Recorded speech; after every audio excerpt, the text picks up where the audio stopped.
Thank the gentleman. We'll now recognize the gentleman from Vermont, Mr. Welch. For 5 minutes. Thank you, Mr. Chairman. Thanks for calling this hearing to go over this astonishing and unsustainable situation with the price of prescription drugs. A couple of things. One, Ms. Retzlaff, if Springfield Hospital in Vermont wanted to buy Daraprim, what would they have to pay you?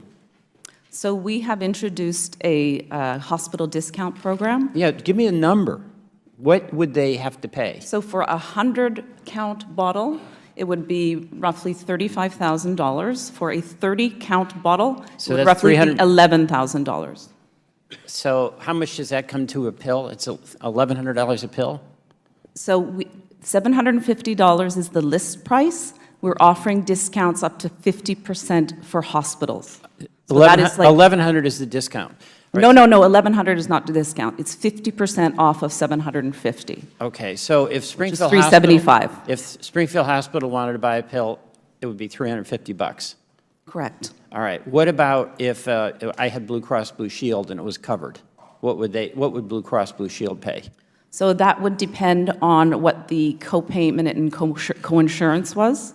About 25% of patients on Daraprim have commercial insurance. So in the examples that were mentioned above, the patient would be asked to pay a copay of, say, $5,000, in which case we would pay down that copay, so they didn't have to pay any more than $10 out of pocket. So in your financial statement, you're saying if I had to buy that, I had a $5,000 copay, you would pay all of it except a penny?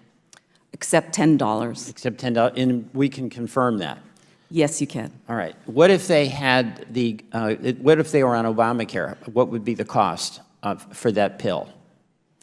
It's on Obamacare. So, well, if they are on a Medicaid patient, for instance. Well, Medicaid. Tell me Medicaid and tell me Medicare. Medicaid patients. So for Medicaid patients, as well as patients that are treated through the 340B programs, they can get the medicine for 1 penny per pill, and that actually represents 2/3 of Daraprim's business. And so who pays the rest of that if the patient gets it for 1 penny? That's the price. Nobody pays. All right. Why isn't it possible to just have a price where anybody who wants to know what that price is can go to a website and see? Do you do that? Do you provide that? We provide, as you know, a list price, but the list price does not reflect the price that patients pay, hospitals pay, that other government programs pay. From a government program perspective, there are often mandatory statutory rebates, which is why I'm reclaiming my time. The list price is just a starting point. That's correct. So most people have no idea what the actual price will be after you go through the gymnastics that you've just described. That's correct. That's the way pharmaceutical pricing works in the industry. Well, yeah, and that's a mess in the industry. I mean, we've had a lot of outrage at the outrageous conduct here, and we can't underdo it. But the bottom line here is we've got a broken market, and there's a real challenge for us as members who represent the public that are getting hammered with this to deal with that broken market. I think Mr. Duncan's got a really good idea. Anything we can do to help with the FDA to streamline, we should do that.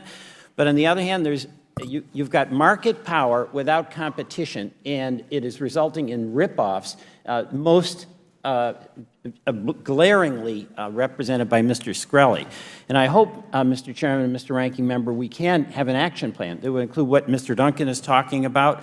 It would streamline getting the drugs to the market. It would deal with these rip-off approaches where the companies are oftentimes extending the life of the patent to prevent generic competition, doing Me Too evergreening to imitate a drug that's on the market with slight changes that don't really increase the efficacy but increase the cost. Work on Mr. Stiver's bill to get generics to market faster. And actually, let's have some transparency in pricing. There's all this talk about how much cost goes into research, and that's a legitimate cost. We all support it. Incidentally, taxpayers, $30 billion to NIH, we mutually support. That's our contribution. But the bottom line here is that we know prescription drugs are life-extending and pain-relieving. They're good, but we're getting killed with the price. Gentleman, yield. I do 5 yield. seconds. Hospitals are getting killed too, big time. and employers, trying to do the right thing. So I guess my time is up, but I think we've got a lot more work to do, and I thank the ranking member and the chairman of the committee for setting up this hearing.